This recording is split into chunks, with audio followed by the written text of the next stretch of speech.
Hello बच्चों, देखिए आज मैं आपके सामने अब एक नया टॉपिक स्टार्ट कर रहा हूँ। ये हमारी एनसीईआरटी की जो किताब है उसका एक टॉपिक है आवेशित सरल लोलक।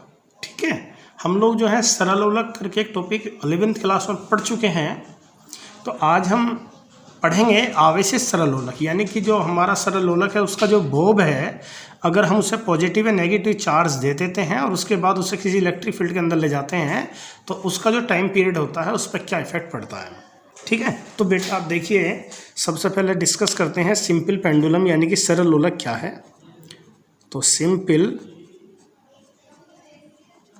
पेंडुलम के बारे में बेटा आप 11th क्लास में थोड़ा पढ़े हैं कि यदि किसी पिंड को पूर्ण लचकदार धागे से बांधकर किसी दृढ़ आधार से लटका दें तो बेटा जो सिस्टम तैयार होता है उसका नाम होता है सरल लोलक।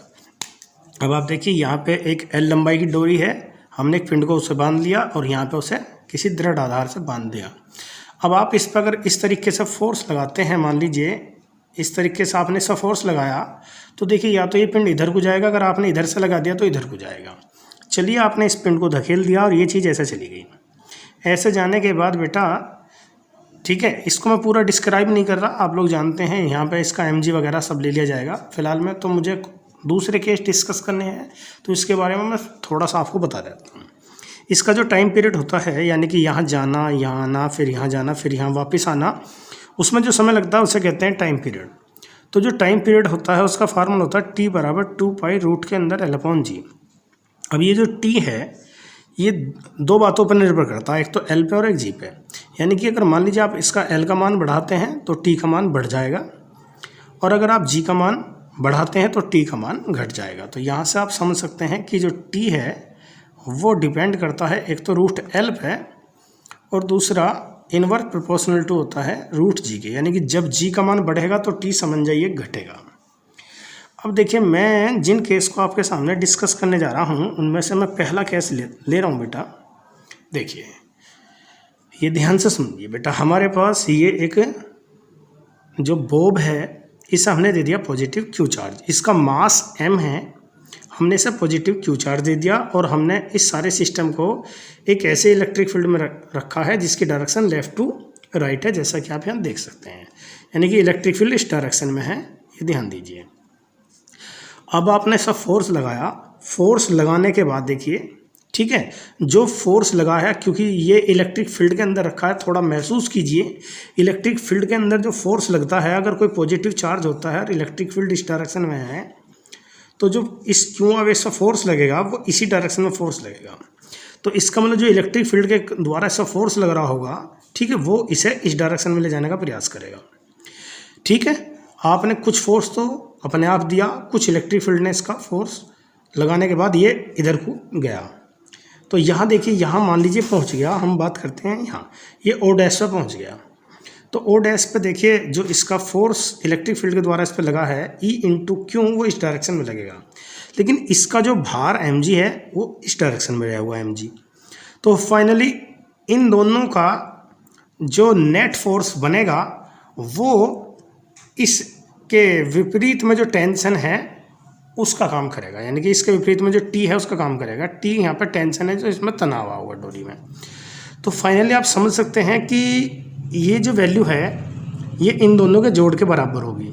लेकिन आप जो है जानते हैं, इससे पहले मैंने अभी कुछ समय पहले एक वीडियो में आपको समझा दिया था कि जो इसका मान निकालेंगे वो पाइथागोरस थ्योरम से निकलेगा कि इनके बीच में 90 डिग्री है। तो यहाँ से बेटा पाइथागोरस प्रमेय लगा के इन दोनों के बीच में हमने फोर्स निकाल लिया। अब उसके बाद देखिए यहाँ दोनों की वैल्यू रख दी हमने, F की वैल्यू रख दी। उसके बाद इसमें हमने देखिए यहाँ से कॉमन लिया है m स्क्वायर कॉमन लेने के बाद यहाँ से क्या बचा g स्क्वायर, और ये अपोन में आ गया है। यहाँ से रूट हट जाएगा m से, फिर m कट जाएगा, g इतना आ गया। तो अब हमारे पास जो फॉर्मूला होता है T बराबर 2 पाई L/G, वो g की जगह आएगा g डैश, क्योंकि g बदल चुका। यहाँ अगर यहाँ g है तो यहाँ तो चेंज हो चुका। तो भैया यहाँ देखिए हमारे पास फॉर्मूला ये बन गया। चलिए फॉर्मूला आप लोग याद किए हैं या नहीं किए हैं इससे कोई दिक्कत नहीं है, लेकिन आपसे जो क्वेश्चन डिस्कस होंगे वो ऐसा डिस्कस होंगे कि यदि इसे इस प्लस क्यू आवेश को फोर्स लगाने के बाद धकेल दिया जाए तो जो टाइम पीरियड है क्या वो बढ़ेगा या घटेगा। तो अगर हम लोग तुक्का मारेंगे तो देखिए हो सकता है कि भाई आपका लक साथ दे दे और आपका तुक्का सही लग जाए, और अगर आपका कॉन्सेप्ट सही है तो देखिए आप क्लियर कर सकते हैं। आप थोड़ा ध्यान दीजिए, मैंने अभी कुछ देर पहले समझाया था कि टी या तो एल के प्रभाव से प्रभावित होगा या फिर जी से। तो यहाँ एल का तो रोल है नहीं, लेकिन जी पे देखिए, जी का जो मान है अब ये देख लीजिए जी बढ़ा घटा। तो आप देखिए यहाँ थोड़ा महसूस कीजिए, जी डैश बराबर है जी स्क्वायर प्लस में, यानी जितनी वैल्यू जी स्क्वायर की है उसमें ये ऐड और हो रहा है। तो आप समझ सकते हैं कि जब इसमें ये जुड़ेगा तो कुल मिला के टोटल वैल्यू जी से तो बड़ी बनेगी। तो हम कहेंगे जी डैश किससे बड़ा है, जी से। अगर जी डैश जी से बड़ा है तो टी का मान क्या हो गया, यानी कि टी का मान कम हो गया। फिर दोबारा से क्लियर करिए, यहाँ देखिए जी बढ़ गया, इस केस में जी बढ़ गया। मैंने यहाँ समझाया था अगर जी बढ़ेगा तो टी घटेगा, ठीक है। तो सपोज करो यहाँ 4 सेकंड आ रही थी, तो यहाँ 4 नहीं आने की, चाहे 3.5 आवे चाहे 3.25 आवे, लेकिन 4 से कम आएंगी। तो कुल मिला के जो टी है इस केस में वो कम हो जाएगा पहले वाले केस की तुलना में। तो ये समझ में आ गया आपको, ठीक है। अब दूसरा केस देखिए बेटा, दूसरा केस डिस्कस करते हैं। दूसरा केस ये है कि अगर मैं इलेक्ट्रिक फील्ड जो है वो डाउनवर्ड डायरेक्शन में लगा देता हूँ, तो आप सोचिए जो इलेक्ट्रिक फील्ड के कारण फोर्स लगेगा इस पर, वो भी इधर ही लगेगा।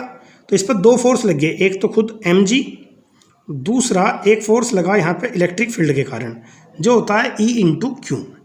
तो ये दोनों फोर्स इस डायरेक्शन में आ गए, तो इन दोनों का जो एडिशन हो गया वो mg डैश के बराबर हो गया, और फाइनली m से भाग देने के बाद बेटा यहाँ पे g डैश इतना आ गया। तो अब आप ध्यान दीजिए, g डैश तो फिर भी g से ज़्यादा हो गया, तो जी डैश अगर जी से ज़्यादा हो गया तो आप समझिए इस केस में भी टाइम पीरियड जो है वो घट जाएगा कंपैरिजन टू फर्स्ट कंडीशन। तो आप देखिए इस केस में भी आपने देख लिया कि आवर्तकाल घट गया है। एक बार फिर से देखिए टी डायरेक्ट प्रोपोर्शनल टू है 1/√g के। इसका अर्थ है कि जहाँ g का मान ज़्यादा होगा वहाँ t कम हो जाएगा।